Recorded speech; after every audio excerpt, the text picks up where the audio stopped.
কড়াই চাপিয়েছি। এবার এখানে দেব সর্ষের তেল। তেলটা আমার এখানে গরম হয়ে এসছে। এখানে আমি আগে থেকে পেঁয়াজ পেস্ট করে রেখেছিলাম, সেই পেস্টটা দেব। পেঁয়াজের পেস্টটা আমি দিয়ে দিলাম। এবার আমি এখানে এক এক করে মশলা দেব। দেব জিঞ্জার গার্লিক পেস্ট, আদা রসুন বাটা, দেব হলুদ গুঁড়ো, দেব জিরে গুঁড়ো, দেব লঙ্কা গুঁড়ো, ঝালটা আপনাদের ইচ্ছা মতো রাখবেন, স্বাদ মতো নুন,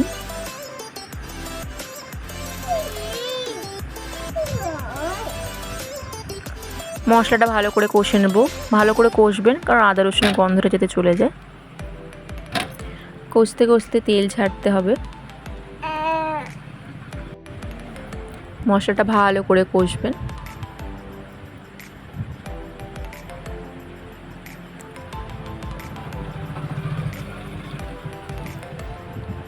একটুখানি জল দেব, যাতে মশলাটা লেগে না যায়, পুড়ে না যায়। আবারও ভালো করে কষে নেব।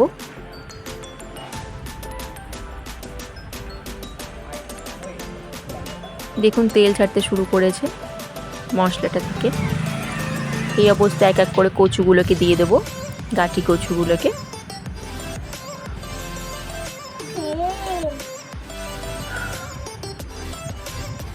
কচুগুলোকে ভালো করে নাড়াচাড়া করে নিলাম মশলাতে।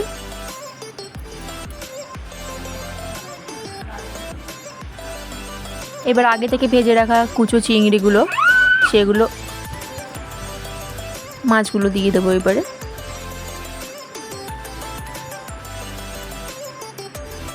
মাছগুলো দিয়ে দিলাম সব।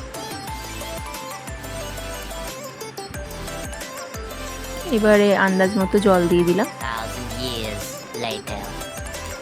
ঢেকে রেখেছিলাম কিছুক্ষণ।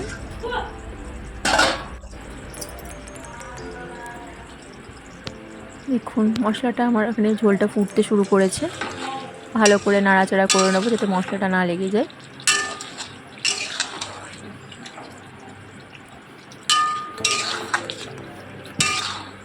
এই অবস্থায় যদি জল দরকার পড়ে, তাহলে জল একটু এখানে অ্যাড করে নিতে পারেন। আবারও ঢেকে রেখে দেবো মিডিয়াম টু লো ফ্লেমে।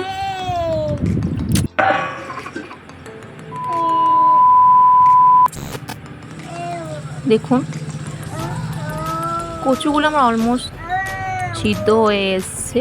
কচু সিদ্ধ হয়ে গেলেই রেডি আমাদের কচু চচ্চড়ি চিংড়ি মাছ দিয়ে। ফ্রেন্ডস, অসাধারণ খেতে লাগে গরম গরম ভাতে। একবার ট্রাই করে দেখতে পারেন।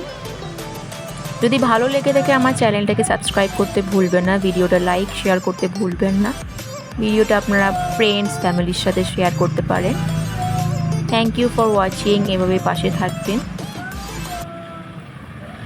Keep supporting me. আবার ফিরে আসবো নতুন একটা ভিডিও নিয়ে। Stay tune.